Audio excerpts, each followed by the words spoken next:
नमस्कार मेरे प्यारे सम्मानित साथियों, भाइयों एवं बहनों। स्वागत है आपका उस मंच पर जहां गांव की बात गांव की जुबानी होगी, जहां से उठेगी वो आवाज़ जो सदियों से दबा दी गई थी। खेतों की मेड़ से, चौपाल की चौखट से, मजदूर की झोपड़ी से और किसान के पसीनों से। हमारे गांव में सदियों से शोषण और वंचना का सिलसिला चला आता रहा है। जहां मेहनत होती है पर उसका हक नहीं मिलता, जहां आवाज़ होती है पर कोई सुनता नहीं। और यही वजह है कि आज हम सब ने मिलकर वैशाली आवाज़ इस मंच को बनाया है। मैं प्रेम भैया इसी संघर्ष और आशा से आया एक साथी आपके बीच इसलिए हूँ ताकि हम मिलकर इस आवाज़ को उस ताकत में बदल सकूं जिसे कोई नज़रअंदाज कर न सके, क्योंकि यह सिर्फ चैनल नहीं, ये सिर्फ आवाज़ नहीं, ये एक लड़ाई है न्याय की, अधिकार की, सम्मान की।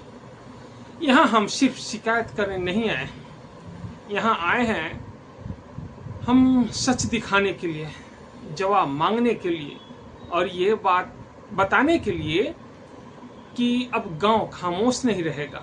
अब वो दिन गए जब गांव के दर्द को कोई अनदेखा कर देता था। अब वक्त आ गया है जब हर गांव, हर गली, हर चौपाल से आवाज उठेगी और पूरी दुनिया सुनेगी कि गांव सिर्फ जमीन नहीं, गांव भारत की आत्मा है। आज हम इस सफर की शुरुआत करते हैं वैशाली आवाज गांव की पुकार बनकर। जन जन की आवाज बनना, हर आंसू को समझना, हर सपने को अपनाना और उनके हक दिलाने का संकल्प लेना, यही हमारा मकसद, यही हमारा पहचान है। हम उन कहानियों को सामने लाएंगे जिन्हें अक्सर नज़रअंदाज कर दिया जाता है, उन उम्मीदों को आवाज़ देंगे जिन्हें दबा दिया गया है, और उन सवालों को उठाएंगे जिनके जवाब मिलने अब जरूरी है। तो आइए इस सफ़र में साथ चलें, आपके गांव की गलियारों से, आपकी मिट्टी की खुशबू से और आपके सपनों की ताकत से, क्योंकि यह सिर्फ मेरा नहीं, यह सफ़र हम सबका। जब गांव बोलेगा तब देश सुनेगा, और जब देश सुनेगा तब असली बदलाव आएगा। ये लड़ाई सिर्फ भावनाओं की नहीं बल्कि तथ्यों की भी है। हमारे गांव सिर्फ आत्मा ही नहीं बल्कि देश की अर्थव्यवस्था की रीढ़ भी है। जहां हमारे देश की 85% आबादी बसती है और यही 85% देश की सकल घरेलू उत्पाद यानी जीडीपी में 50% से अधिक का योगदान देता है। यानी देश की अर्थव्यवस्था की नींव में हर दूसरी ईंट गांव के मजदूर और किसान के पसीने से लगी हुई है। मगर अफसोस, उनकी दर्द भरी दास्तां अक्सर पटना, दिल्ली और राजनीति के गलियारों में, चमकदार टीवी स्टूडियो के भीड़ में और डिजिटल मीडिया के चकाचौंध में दबकर रह जाती है। उनकी आवाज खो जाती है, दम तोड़ देती है। क्या यह सही है? क्या जिनके हाथ में देश की अर्थव्यवस्था चलती है, क्या जिनके हाथों देश की अर्थव्यवस्था चलती है, उनकी आवाज, उनके सपने ही देश में गूंगा रह जाए? पर अब नहीं, अब यह खामोशी टूटेगी। अब हम खुद अपनी कहानी खुद बनाएंगे, अपनी कहानी खुद सुनाएंगे। अब हमारी आवाज सीधे आप तक पहुंचेगी। हमारी आवाज बनेगी वैशाली आवाज। वैशाली आवाज गांव की उस पुकार को उठाएगा जिसे शहर की भीड़ में दबा दिया गया। उन सच्चाइयों को उजागर करेगा जिन्हें कुछ गांव के भीतर के ही लोग अपने आदमी बनकर, सत्ता के पैसों के दलाल बनकर दबाने और कुचलने की कोशिश करते हैं। अब सच को दबाने वाले चाहे कितना भी ताकतवर क्यों न हो, अब हर सच को बेखौफ बोला जाएगा, हर जुल्म को खुलकर दिखाया जाएगा। अब वक्त आ गया है कि हर आवाज़ सुनी जाए, चाहे वो दबाई गई हो, खरीदी गई हो या अनदेखी की गई हो। अब बिहार का गांव बोलेगा और देश सुनेगा। यहाँ हम बात करेंगे गांव की शिक्षा, स्वास्थ्य, रोजगार की चुनौतियों की, किसानों, मजदूरों और युवाओं की अनसुनी समस्याओं की, महिलाओं और वंचित वर्ग की आवाज की, उन प्रेरणादायी कहानियों की जो बदलाव की मिसाल बन रही। हमारा मकसद है गांव के लोगों की बातों को गांव से बाहर लाना, उनकी समस्याओं, संघर्षों और समाधानों को एक व्यापक दर्शक तक पहुंचाना, क्योंकि बदलाव तभी आएगा जब सच बिना डर, बिना दबाव और बिना समझौते के बोला जाएगा। तो आइए इस सफर में साथ चलें, क्योंकि यह सिर्फ मेरा नहीं, यह सफर है हम सबका। अब बिहार का गांव बोलेगा और देश सुनेगा। वैशाली आवाज, गांव की पुकार पर, वैशाली आवाज गांव की पुकार पर।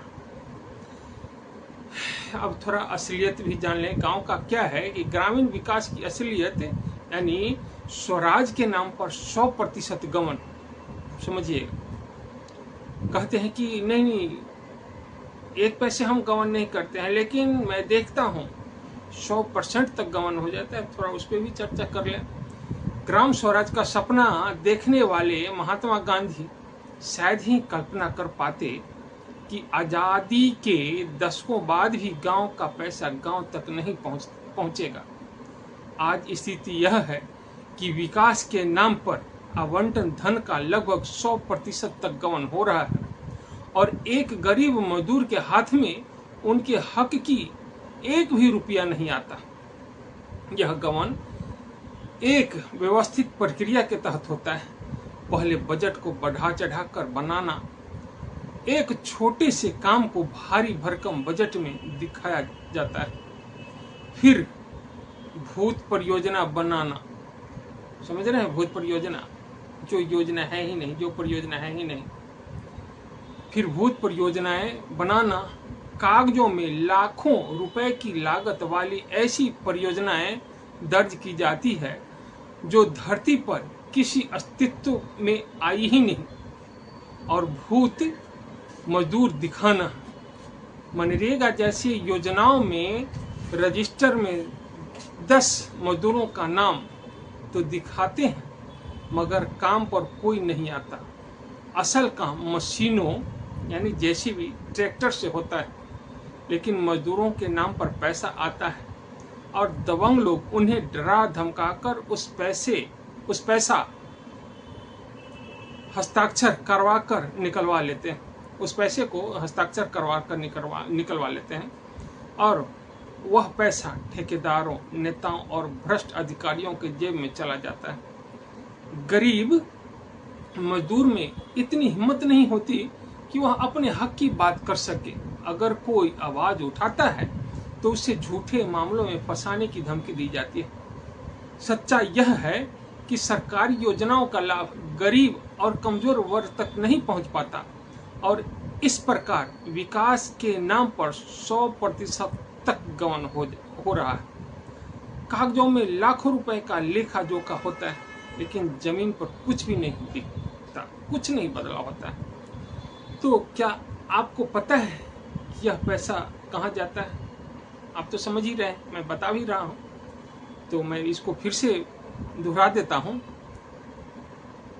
ठेकेदार के जेब में, पंचायत प्रतिनिधियों के बैंक खातों में, स्थानीय नेता और दलालों की जेबों में, और मजदूर सेठ की गाली सुनने को मजबूर। जो मजदूर धोखा से भी उसमें काम कर लिया तो उसको पैसा नहीं मिलेगा और जो सेठ है उसकी गाली सुनने को मिलेगा। और ग्रामीण जनता दबंग प्रतिनिधियों तथा दलाल के दबाव में जीने को अभिशप्त। क्या आपको पता है कि पंचायत में कौन चुन रहा है विकास की योजनाएं? कौन बता रहा है पंचायतों की समस्याओं को? क्या कभी आपने देखा है कि ये जो होता है, ये ये मैं क्या बोलूं उसको, ग्राम सभा। ग्राम सभा दिखावे के लिए जो 10 लोग उनके होते हैं उन्हीं को बैठाते हैं, और उसको जो उसका प्रतिनिधि है, विरोधी है ना, प्रतिद्वंदी हैं, उनको नहीं बुलाते हैं। और बताएगा कि अमुक जगह पे होगा मीटिंग और वहाँ पे नहीं होता है, चुपके चोरी अलग कर लेता है और फोटो अपलोड कर लेता है। फोटो होगा 10-20 लोगों का, लेकिन सिग्नेचर होता है हमारे रजिस्टर पे 100 लोगों का। वो घूम घूम करके रजिस्टर पे साइन करवा लेते हैं कि हाँ जी हुआ था। और वही चीज़ आरटीआई में मांगो तो देंगे नहीं, और देते भी नहीं हैं, 36 बहाने लगाते हैं। यह है गांव का हकीकत। पंचायत में कभी आम सभा होती ही नहीं, मैं ये भी लिखा हूँ आपको। यदि सभा हो भी गई तो वहाँ कोई योजना पास नहीं होता है, यह हकीकत है।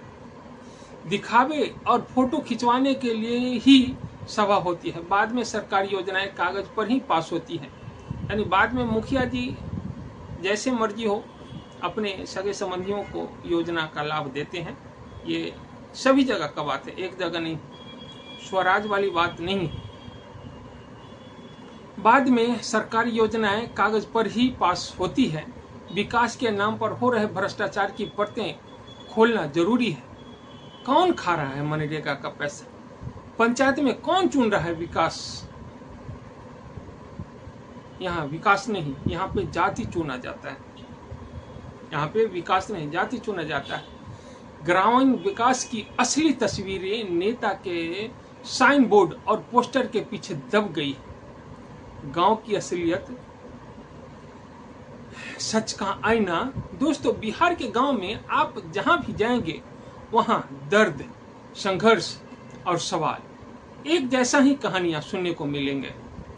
कोई मनरेगा का हक पाने के लिए महीनों ब्लॉक से लेकर प्रधान यानी मुखिया के घर का चक्कर काट रहे हैं।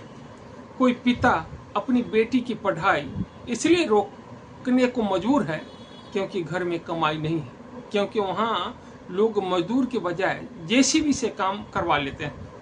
जो प्रतिनिधि है वहाँ जेसीबी से काम करवा लेते हैं, ट्रैक्टर से काम करवा लेते हैं। और जो जरूरतमंद है, जो सचमुच में मजदूर है, उनको काम नहीं मिलता है।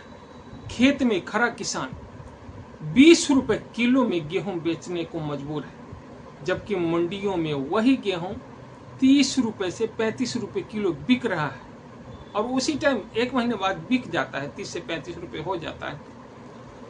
और गांव का युवा डिग्री हाथ में लिए रोजगार की तलाश में दिल्ली, पंजाब, गुजरात या देश के अन्य भागों में तथा विदेश में भी खाड़ी देशों में बाहर में चिलचिलाती धूप में सोने के लिए मजबूर है। ग्राम स्वराज के नाम पे ग्राम भ्रष्टाचार होता है। ग्राम स्वराज के नाम पे ग्राम भ्रष्टाचार, जी हुजूर। लेकिन कहानी यही खत्म नहीं होती। हर गांव में दलाल टाइप के कुछ लोग ऐसे लोग हैं जो स्थानीय प्रतिनिधियों और छुटपैका नेताओं के साथ मिलकर गरीब, वंचित और मेहनतकश लोगों के अधिकारों की लूटमार कर रहे हैं। चाहे वो मनरेगा का पैसा हो, जल जीवन हरियाली योजनाओं का पैसा हो, गांव में गाछी में मेरबंदी के नाम पे पैसा, उसमें 100% गमन होता है। 2-4 मजदूर लगा करके काम तो कर देते हैं, और 2-4 मजदूर का मजदूरी कितना हुआ? ज़्यादा से ज़्यादा मान के चलिए 5 मजदूर लगाया, चाहे 10 ही लगा दिया तो 3,000, और वहाँ पे होगा 3 लाख का योजना। इस 3,000 की जगह 3 लाख, 1.5 लाख में तो कोई धोखा ही नहीं है। जो मैं देख रहा हूँ, मैं अपने गांव की बात बता रहा हूँ, वहाँ पे देखेंगे ना तो मेरबंदी के नाम पे बहुत बड़ा गवन हो रहा है। लेकिन वहाँ का लोग ही ऐसे ही हैं, लोग को ही अच्छा लग रहा है तो हमें क्या लग रहा है? आपके यहाँ भी यही हाल है। ये नहीं है कि मेरे यहाँ अलग है, आपके यहाँ कोई अलग समाज है, वही समाज है।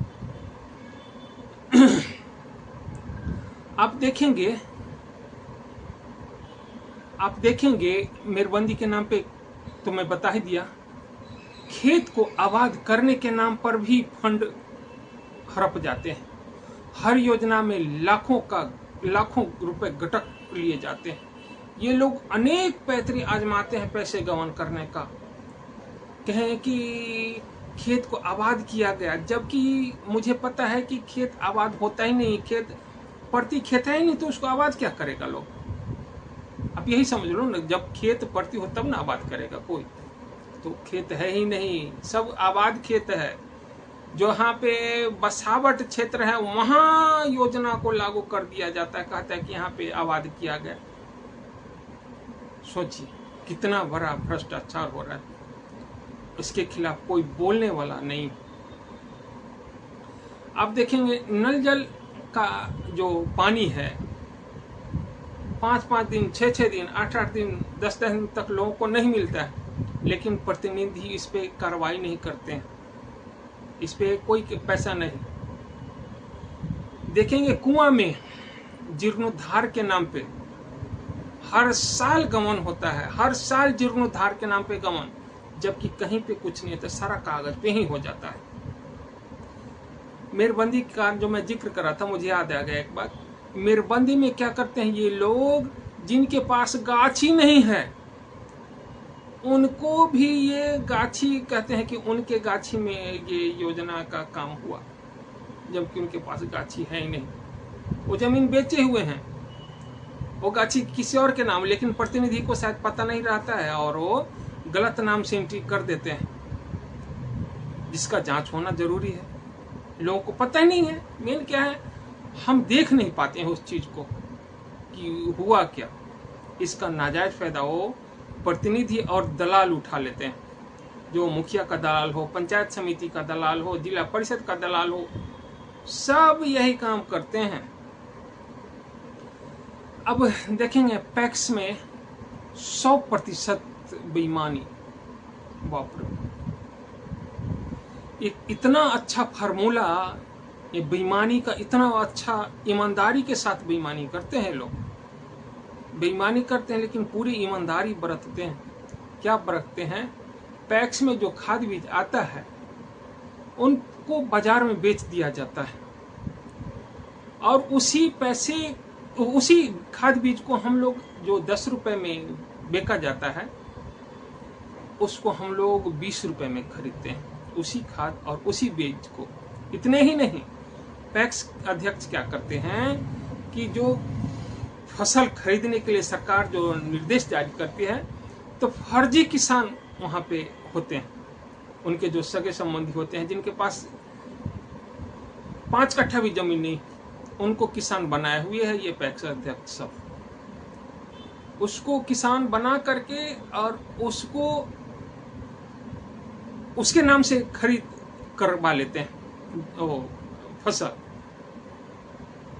और वहां पे जो 10 रुपए में खरीदवा लेते हैं किसी व्यापारी से, उसको अपने नाम से अपना उसको 25 रुपए में, 15 रुपए में, 20 रुपए में डाल देते हैं। तो ये फर्जीवाड़ा करने का एक नमूना है। यानी सरकार के द्वारा दिए गए सारी सुविधाएं जो किसान और मजदूर और वंचित शोषित समाज के लिए मिलता है, यानी आम पब्लिक के लिए मिलता है, उसको ये सारे प्रतिनिधि गमन कर जाते हैं। आप देखेंगे जो पेंशन का पैसा है, मैं जो देखता हूँ अपने ही गांव में, पेंशन का पैसा है, तो जो CSC सेंटर वाले हैं, जो अपने आप को समाज सेवी बोलते हैं, कई हैं उसमें, एक का नाम, मैं किसी का तो नाम ही नहीं ले रहा हूँ, ये सभी गांव में है, ये एक जगह की नहीं है, सभी जगह है। वो क्या करते हैं, जो फिनो बैंक से अकाउंट खुलवा दिए, उसी पे पेंशन आता है, और कहता है कि चाची मामा आइए एक बार चेक करते हैं कि पैसा आया कि नहीं।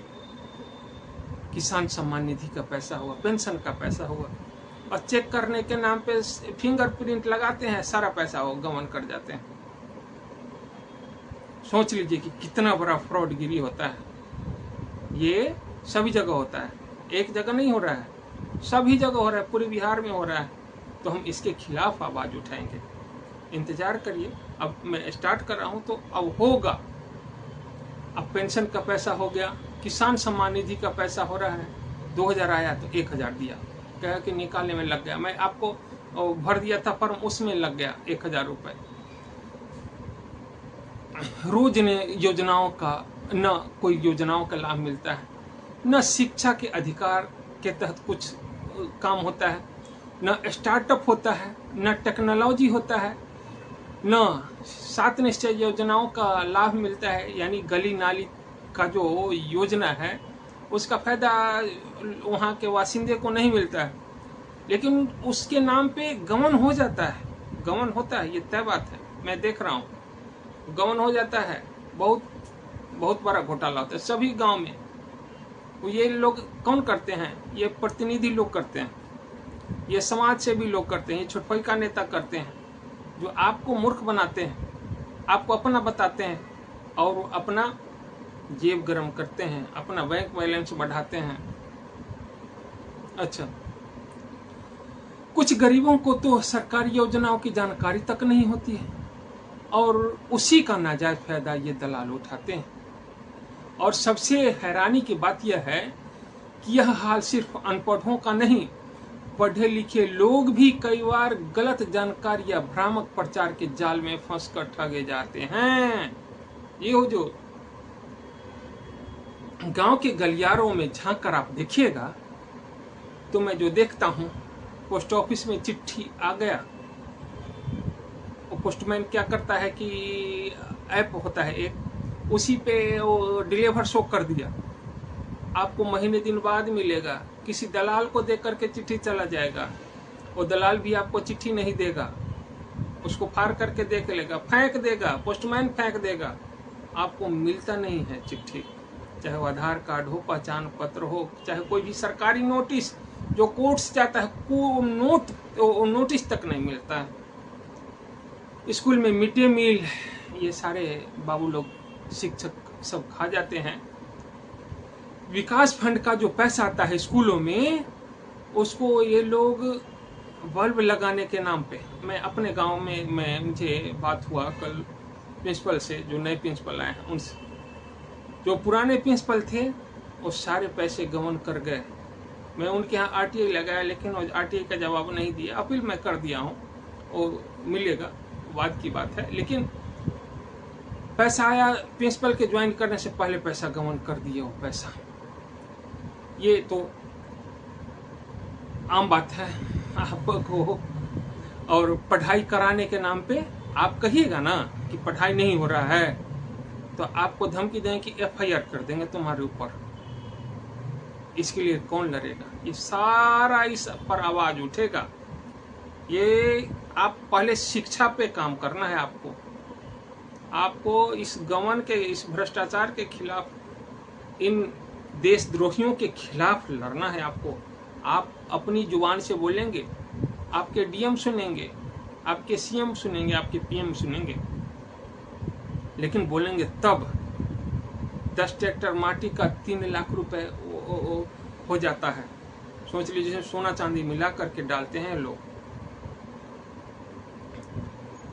अगर इसके खिलाफ कोई आवाज उठाने की कोशिश करता है तो उसको डरा धमका कर दबा दिया जाता है,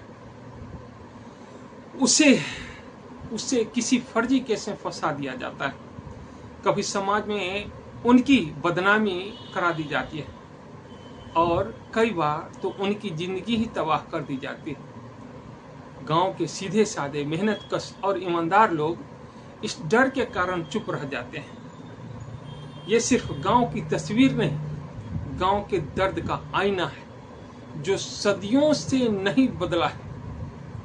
दोस्तों, ये हाल नया नहीं, हमारे गांव में सदियों से शोषित और वंचना का खेल चला आ रहा है। आजादी के हमने दशक बीत जाने के बाद भी वही किसान खेतों में हल चला रहा है, वही मजदूर गारे मिट्टी में अपना पसीना बहा रहा है और नेता व ठेकेदार उन्हीं के खून पसीने की कमाई पर अपने महल खड़े कर रहे हैं। गांव में बदलाव के नाम पर योजनाएं आती हैं, फाइलों में दस्तखत हो जाते हैं, पर उस पर वह हकदार तक नहीं पहुंच पाता है, उसका पैसा हकदार तक नहीं पहुंच पाता है। हमारे समाज का यह कड़वा सच है कि गांव का गरीब न पढ़ पाता है और न समझ पाता है। और न ही बोल पाता है, क्योंकि उसे भूख और डर की जंजीरों से जकड़ दिया गया है। तो हमारा संकल्प है बदलाव की शुरुआत। हमारा संकल्प बदलाव की शुरुआत करना है। लेकिन यही वजह है कि जहां से वैशाली आवाज जैसे मंच की असली जिम्मेदारी शुरू होती है। यह वैशाली आवाज सिर्फ शिकायत करने का मंच नहीं, यह सक्रिय कदम उठाने की ताकत है। सोच को उजागर करना, कैमरे और कलम से हर गड़बड़ी, अन्याय और भ्रष्टाचार को सबूत के साथ सामने लाना। ध्यान रखिएगा, आवाज को मजबूत बनाना, उन मुद्दे को खुले मंच पर लाना जिन पर गांव के लोग डर के कारण चुप रहते हैं। सत्य का दस्तावेज बनाना, हर भ्रष्टाचार, अन्याय और शोषण के सबूतों को डिजिटल प्लेटफॉर्म पर दर्ज कराना, जन जागरूकता बढ़ाना, गांव के हर घर तक योजनाओं, अधिकारों और सुविधाओं की सटीक जानकारी पहुंचाना, दलालों की पोल खोलना, प्रतिनिधियों की पोल खोलना, जो लोग व्यवस्था का दुरुपयोग करके गरीबों को लूट रहे हैं, उनके कारनामे को उजागर करना, जन भागीदारी को मजबूत करना, योजनाओं को युवाओं, महिलाओं और समाज के हर वर्ग को एकजुट कर उसकी आवाज को ताकतवर बनाना, प्रशासन तक पहुंचना, गांव की समस्याओं को सिर्फ उजागर करना ही नहीं बल्कि सही जगह तक पहुंचाना ताकि समाधान की शुरुआत हो सके। युवाओं को जोड़ना, यानी गांव के युवाओं को सच की लड़ाई में सक्रिय भागीदारी के लिए प्रेरित करना, उनके तकलीफ व ज्ञान से सशक्त बनाना, यानी उनके तकनीक व ज्ञान से सशक्त बनाना, सुरक्षित मंच देना, उनके लोगों की बात बिना डर और बिना पहचान उजागर किए उठाना ताकि वे बेझिझक अपने मुद्दे साझा कर सकें। जिम्मेदारियों को जवाबदेह बनाना, यानी हर स्तर के अधिकारियों, पंचायत प्रतिनिधियों और विभागीय कर्मचारियों से सवाल पूछना और जवाब मांगना, समाधान की राह दिखाना, सिर्फ मुद्दा उठाना नहीं बल्कि उसका हल खोजने के लिए प्रशासन और जनप्रतिनिधियों पर दबाव बनाना। क्योंकि हम जानते हैं जब गांव बोलेगा तभी बदलाव होगा और यह बदलाव अब रुकने वाला नहीं। यह आवाज गांव से निकलकर जिला, राज्य और देश तक गूंजेगा। मेरे प्यारे सम्मानित साथियों, भाइयों एवं बहनों, यह सफर यहीं खत्म नहीं होता। यह तो एक शुरुआत है। अगर आप भी मानते हैं कि अब वक्त आ गया है गांव की आवाज बुलंद करने का, तो अभी इन कामों को जरूर कीजिए। इस चैनल यानी वैशाली आवाज को सब्सक्राइब कीजिए, वीडियो को लाइक और शेयर जरूर करें और बेल आइकन की घंटी को दबाना न भूलें, क्योंकि जब भी गांव की कोई नई आवाज उठेगी तो सीधे आप तक पहुंचेगी। इसे अपने हर दोस्तों, रिश्तेदारों और ग्रुप तक पहुंचाएं जो गांव से जुड़ा है, जो बदलाव चाहता है, ताकि हमारी यह पुकार एक जन आंदोलन बन सके। सबसे जरूरी, कमेंट जरूर करें आपके गांव की कौन सी समस्या है जिसे दबा दिया गया है, आप पर कौन सा जुल्म हुआ है जिस पर चुप्पी साध ली गई। मुझे नीचे कमेंट करके लिखकर जरूर बताएं। हर कमेंट हमारी लड़ाई को और मजबूत करेगी। हम आपकी हर बात, आपकी हर कहानी को इस मंच से उठाएंगे। हमारा साथ दीजिए, क्योंकि अकेला चना भार नहीं फोड़ सकता। इसलिए जब पूरी गांव एकजुट हो जाए तो कोई ताकत हमें रोक नहीं सकता। यानी कोई भी ताकत हमें बदलाव करने से कोई नहीं रोक सकता। जय हिंद, जय भारत, जय गांव। फिर मिलेंगे एक नई कहानी, एक नए सच के साथ। नमस्कार।